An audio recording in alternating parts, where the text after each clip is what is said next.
முத்து ரொம்ப டென்ஷனா ஸ்ருதிக்கும் ரவிக்கும் கால் பண்ணி ஒரு இடத்துக்கு வர சொல்கிறாங்க. அங்கேயும் வராங்க. மீனாகிட்ட ஸ்ருதி கேட்குறாங்க, என்னங்க திடீர்னு கால் பண்ணி இங்கே வர சொல்லியிருக்கீங்க, என்னாச்சுங்க அப்படின்னு சொல்கிறாங்க. இருங்க வெயிட் பண்ணுங்க, அவரே எல்லாம் சொல்லுவார் அப்படின்னு சொல்லிட்டு இருக்கிறாங்க.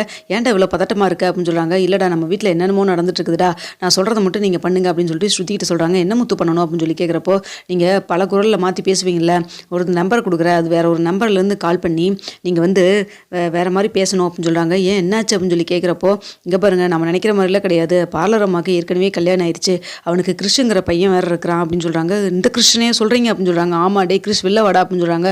அப்போ கார்லேருந்து எந்திரிச்சு வெளில வரான். ரொம்ப டயர்டாகவும் இருக்கான். என்னடா ரொம்ப பார்க்குறதுக்கு டயர்டாக இருக்கான் அப்படின்னு சொல்லி கேட்குறப்போ, ஆமாண்டா பார்லர் அம்மா நம்ம கண்ணில் படக்கூடாதுன்னு சொல்லிட்டு அந்த ஸ்கூலில் போய் சேர்த்திருந்தாங்க, அங்கேருந்து இவன் தப்பிச்சு ஒடியாந்துட்டான் அப்படின்னு சொல்லிட்டு நடந்த விஷயத்தையெல்லாம் சொல்கிறாங்க. அது மட்டும் இல்லாமல் கிறிஷ் அவங்க அம்மாவோட பார்லர் அம்மாவோட தான் இருக்கணும்னு ரொம்ப ஆசைப்பட்றான். அட்லீஸ்ட் அவன் பாட்டியோடவாது இருந்துட்டு இருந்தான். இப்போ அவங்க பாட்டி காணாமல் போன பிரச்சனை இல்லை, கொண்டு போய் இப்படி ஹோமில் போய் கொண்டு போய் சேர்த்திருக்கிறாங்க ஸ்கூலில். அந்த ஸ்கூலில் போய் பார்க்குறது கூட கிடையாது, வேறு ஏதோ ஒரு பொண்ணை வந்துட்டு என் கார்டியனாக போட்டிருக்கிறாங்க, இவன் பயந்து போய் வந்துட்டு இப்படி இங்கே வந்திருக்கிறான் அப்படின்னு சொல்லி எல்லா விஷயத்தையும் சொல்லிட்டு இருக்கிறாங்க. இப்படிமா பண்ணுவாங்க அப்படின்னு சொல்லிட்டு ஸ்ருதி ரொம்ப கோவப்பட்டு பேசுகிறாங்க. என்ன முத்து பண்ணணும் சொல்லுங்க அப்படின்னு சொல்லிட்டு அந்த கோவத்தோடவே கேட்குறாங்க. அப்போ சொல்கிறாங்க, இங்கே பாருங்கள் நம்பரில் பேசி வேற ஒரு மாதிரி பேசுங்க, இப்படி உங்கள் பையனை வந்து கடத்திட்டு வந்து வச்சுருக்கோம், நீங்கள் நாங்கள் சொல்கிற இடத்துல வந்தாகணும் அப்படின்னு சொல்லி சொல்லுங்கள். அந்த பார்லர் நம்ம கண்டிப்பாக அடிச்சு வந்துட்டு வரோம். இப்போ பையனை காணான்னு தான் தேடிட்டு இருக்கோம், ஆனாலுமே வெளிப்படையாக வந்து வெளியில் தேட முடியாது இல்லையா, அந்த அந்த யாரோ வந்து கார்டியனாக போட்டிருக்காங்களோ அந்த பொண்ணு மூலமாக தான் தேடிட்டு இருப்பாங்க. இப்போ நீங்கள் கால் பண்ணிங்கன்னா கண்டிப்பாக யாரோ எவரோன்னு சொல்லிட்டு வந்துருவாங்க அப்படின்னு சொல்கிறாங்க. பணம் கீது ஏதாவது கேட்குற மாதிரி மிரட்டணுமா அப்படின்னு சொல்லி கேட்குறாங்க. அதெல்லாம் ஒன்றும் வேண்டாம், நீங்கள் இடத்துக்கு மட்டும் வர சொல்லுங்கள். இது எதுக்காக இப்படி நான் சொல்கிறேன்னா, கண்டிப்பாக பார்லர் நம்ம போய் இதை சொன்னோம்னா ஏதாவது சொல்லி தப்பிக்க தான் பார்க்கும். அதனால் வந்துட்டு ஏதாவது நம்மக்கிட்ட ஒரு ப்ரூஃப் இருக்கணும்ல, அதனால தான் ஃபோனு பேசுகிறதையும் ரெக்கார்ட் பண்ணிடுங்க, அதே போல் அந்த பார்லர் அம்மா அங்கே வருவாங்கள்ல அதையும் நம்ம ரெக்கார்ட் பண்ணிடுவோம் அப்படின்னு சொல்லிட்டு இருக்கிறாங்க. கரெக்டுங்க அப்படின்னு சொல்லிட்டு ஸ்ருதியும் கால் பண்ணி ரோகிணிக்கிட்ட பேசுகிறாங்க. ஹலோ ரோகிணியா நீங்கள் அப்படின்னு சொல்லி கேட்குறாங்க. ஆமாம் நீங்கள், இல்லை கல்யாணிங்கிற பேரில் இருக்கிற ரோகிணி தானே நீங்கள் அப்படின்னு சொல்லிட்டு பேசுகிறாங்க. லேடிஸ் வயசில் பேசுகிறாங்க. என்ன எப்பவுமே அந்த பிஏ தான் கூப்பிட்டு இப்படிலாம் பேசிகிட்டு இருப்பான், என்னடா பிஏ வந்து குரலை மாற்றி பேசுகிறியா நீ அப்படின்னு சொல்கிறாங்க. என்ன பிஏவா அப்படின்னு சொல்லிட்டு ஸ்ருதி இப்படின்னு சொல்லி மூஞ்சிட்டு சொல்லிக்கிறாங்க. அப்போ வந்துட்டு முத்து சொல்கிறாங்க, இல்லை நீங்கள் பேசுங்க மேலே பேசுங்க அப்படின்னு சொல்லிட்டு இருக்காங்க. இங்கே பாருங்க பிஏவும் இல்லை ஒன்றும் இல்லை, நான் இந்திராணி பேசுகிறேன் அப்படின்னு சொல்லிட்டு பேசுகிறாங்க. பேசுகிறது மட்டும் இல்லாமல் இங்கே பாருங்கள் உங்கள்கிட்ட யார் என்னென்ன விளக்கத்தெல்லாம் சொல்ல தயாராக இல்லை, உங்கள் பையனை கிருஷ்ணன் நீங்கள் தேடிட்டு தானே இருக்கீங்க அப்படின்னு சொல்கிறாங்க. இதை கேட்டேன்னா என்னது ஒருவேளை கடத்திட்டு போயிட்டாங்களா யாராவது அப்படின்னு சொல்லிட்டு என்ன பண்ணுறதுன்னு தெரியாமல் ஆமாங்க அப்படின்னு சொல்லிட்டு இருக்கிறாங்க. இங்கே பாருங்க நான் சொல்கிற இடத்துக்கு நீங்கள் வந்துருங்க அப்படின்னு சொல்கிறாங்க. என்ன பணம் பறிக்கிற கூட்டமாக, நான் போய் போலீஸ்கிட்ட கம்ப்ளைண்ட் பண்ணுவேன் அப்படின்னு சொல்கிறாங்க. நீங்கள் கல்யாணிங்கிற பேரில் போய் போலீஸில் கம்ப்ளைண்ட் பண்ணுவீங்களா இல்லை ரோகிணிங்கிற பேரில் போய் கம்ப்ளைண்ட் பண்ணுவீங்களா அப்படின்னு சொல்லிட்டு இருக்கிறாங்க. ஐயோ ஏதோ கிருஷ்ண உளறிப்பான் போல இருக்கு, என்னன்னு தெரியலையே அப்படின்னு சொல்லிட்டு சரி நான் வரேன், ஆனால் என் பையனை இது வரைக்கும் எதுவும் பண்ணக்கூடாது புரிஞ்சுதா அப்படின்னு சொல்லிட்டாங்க. எல்லாத்தையும் ரெக்கார்டும் பண்ணிடுறாங்க. கொஞ்ச நேரத்தில் சொல்கிற இடத்துக்கும் வராங்க. இங்கே முத்து மீனா ஸ்ருதி ரவி எல்லாருமே வந்துட்டு மறைஞ்சு நின்று பார்த்துட்ருக்காங்க. அப்போ வர்றதையும் பார்த்துட்டு எல்லாத்தையுமே வீடியோ எடுத்து ரெக்கார்டும் பண்ணிக்கிறாங்க. கிருஷை ஒரு இடத்துல உட்கார வச்சுருக்காங்க. கிருஷை பார்த்தோன்னே கிருஷ் எப்படிறா எங்கடா ஓடுறே, எங்கேயோ ஸ்கூல்லேருந்து விட்டுட்டு ஓடிட்டேன்னு சொல்லி சொன்னாங்க. அதுக்கப்புறம் இப்போ எப்படிறா இங்கே வந்திருக்க அப்படின்னு சொல்கிறாங்க. தெரியலம்மா யாரோ ஒருத்தங்க இங்கே கூட்டிகிட்டு வந்துட்டாங்க அப்படின்னு சொல்லிட்டு அவனும் வந்து முத்து சொல்கிற மாதிரி நடிக்கிறாங்க. இதெல்லாம் பார்த்துட்டு சூப்பருங்க பார்லரம்மா, இப்படி தான் இருக்கணும், என்னென்ன போய் பேசியிருக்கீங்க, பெத்த பையனே வந்துட்டு அத்தைன்னு கூப்பிட வச்சு என்னென்ன ட்ராமா பண்ணிட்டீங்க அப்படின்னு சொல்லிட்டு வராங்க. இதை கேட்டணும் ஐயோ முத்துவோட வசமாக மாட்டிடுமேன்னு சொல்லிட்டு என்னடா அது நீ இதான் சொல்லிட்டியடா அப்படின்னு சொல்லி கேட்குறாங்க. இங்கே ஒருத்தருங்க கால் பண்ணாங்க அப்படின்னு சொன்னோன்னே உடனே ஸ்ருதி குரலை மாற்றி நான் தான் அந்த இந்திராணி அப்படின்னு சொல்கிறாங்க. என்ன ஸ்ருதி நீங்களுமா அப்படின்னு சொல்லி கேட்குறாங்க.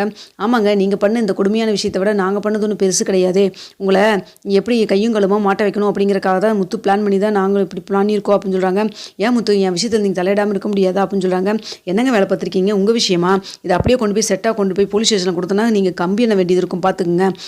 ஆள் இப்படி ஏமாத்திர வேலை பண்ணியிருக்கீங்கன்னு சொல்லிட்டு ஒரு குடும்பத்தையே ஒரு 2 வருஷமாக ஏமாற்றிட்டு உட்காந்துருக்கீங்க நீங்கள் அப்படின்னு சொல்லிட்டு இருக்கிறாங்க. இங்கே பாருங்க முத்து என்ன விஷயம் நடந்ததுன்னு தெரியாமல் நீங்கள் வாட்டுக்கு பேசாதீங்க அப்படின்னு சொல்கிறாங்க. இது உங்கள் பையன் தானே, உங்கள் பேர் கல்யாணி தானே, பார்லர் அம்மான்னு நான் கூப்பிட்றது, ஆனால் வந்து ரோகிணின்னு சொல்லி எல்லாம் சொல்லிட்டு ரோகிணிங்கிற கிடையாது ஒன்றும் கிடையாது, உங்கள் பேர் என்ன கல்யாணி தானே, இத்தனை வேலை பார்த்து வச்சுருக்கீங்க நீங்கள் அப்படின்னு சொல்கிறாங்க. அப்போ வந்துட்டு என்ன பண்ணுறதுன்னு தெரியாமல் அவங்க ஒரு முத்து ஆர்ட்டி எதுவும் சொல்லாதீங்க ப்ளீஸ், 4 பேர் ஆர்ட்டி சொல்லாதீங்கப்பா அப்படின்னு சொல்லிட்டு இருக்கிறாங்க. ஏங்க நீங்கள் பண்ண ஃப்ராடு தனத்தை வேறு நாங்களும் வேறு உங்களுக்கு துணை போகணுமா, என்ன நினச்சிட்டு இருக்கிறீங்க நீங்கள் அப்படின்னு சொல்லிட்டு திட்டுறாங்க. அது மட்டும் இல்லாமல் மீனா காரில் நம்ம போகலாம் அப்படின்னு சொல்லிட்டு ரவி ஸ்ருதி எல்லாத்தையும் கூட்டிகிட்டு கிருஷ்ணன் கூட்டிகிட்டு கிளம்பிடுறாங்க. அப்போ வந்துட்டு ரோகிணி வரமாட்டேன்னு சொல்கிறாங்க. நீங்கள் இப்போ வரலினா வந்தீங்கன்னா வீட்டுக்கு நேராக போகலாம், இப்போ நீங்கள் வரலினா நான் அந்த எவிடன்ஸ் எல்லாத்தையும் கொண்டுட்டு போய் போலீஸ் ஸ்டேஷன் கம்ப்ளைண்ட் கொடுத்துட்டு போயிட்டே இருப்போம் பார்த்துக்குங்க அப்படின்னு சொல்லிட்டு இருக்கிறாங்க. என்ன பண்ணுறதுன்னு தெரியாமல் காரில் ஏறிட்டு வீட்டுக்கும் போகிறாங்க. போனோன்னா அப்பா இங்கே வாங்கப்பா அப்படின்னு சொல்லிட்டு சத்தம் போட்டு கூப்பிட்றாங்க. அப்போ விஜயாவும் வராங்க. என்னடா எல்லாம் ஒன்றா வந்திருக்கீங்க, என்ன விஷயம் அப்படின்னு சொல்லி கேட்குறாங்க. விஷயம் இருக்குது வாங்க அப்படின்னு சொல்லிட்டு அந்த வீடியோவை ஆதாரத்தை எல்லாத்தையும் வந்து ரெக்கார்ட் பண்ணி எல்லாத்தையுமே போட்டு காமிக்கிறாங்க. இதை கேட்டோன்னா வந்துட்டு அண்ணாமலை அப்படியே ஷாக் ஆகுறாங்க. என்னடா இது அப்படின்னு சொல்கிறாங்க. அப்போ விஜயா ரொம்பவே டென்ஷன் ஆகுறாங்க. மனோஜ் இதெல்லாம் கேட்டுட்டு என்ன இதெல்லாம் சும்மா ஃபேக்காக க்ரியேட் பண்ணியிருக்கீங்களா அப்படின்னு சொல்கிறாங்க. அப்போ ஸ்ருதி ரொம்ப கோவப்பட்டு ஏங்க இந்த விஷயத்தில் உங்கள் ஒய்ஃப் தாங்க ஃபேக்காலாம் நடந்துட்டு இருந்திருக்காங்க, இதுதாங்க உண்மை, எது உண்மை எது பொய்ன்னு கூட உங்களால் கண்டுபிடிக்க முடியல, இத்தனை நாளாக கூட வாழ்ந்து என்ன பண்ண முடியும் அப்படின்னு சொல்லிட்டு இருக்கிறாங்க. என்ன ரோஹிணி இதெல்லாம் அப்படின்னு தான் உண்மையா அப்படின்னு சொல்லி கேட்குறப்ப எதுவுமே பேசாமல் இருக்காங்க. அப்போ ரோஹிணியை விஜய் வந்து திட்டுறாங்க. திட்டிட்டு அடிக்க போகிறாங்க. அதை பார்த்தோன்னே வந்துட்டு அம்மாவை அடிக்காதீங்க அப்படின்னு சொல்லிட்டு ஒடியாந்து வந்து காலை பிடிக்கிறான். அதை பார்த்துட்டு என்ன உண்மையாலுமே வந்துட்டு இவங்க அம்மா தானா அப்படின்னு சொல்கிறாங்க.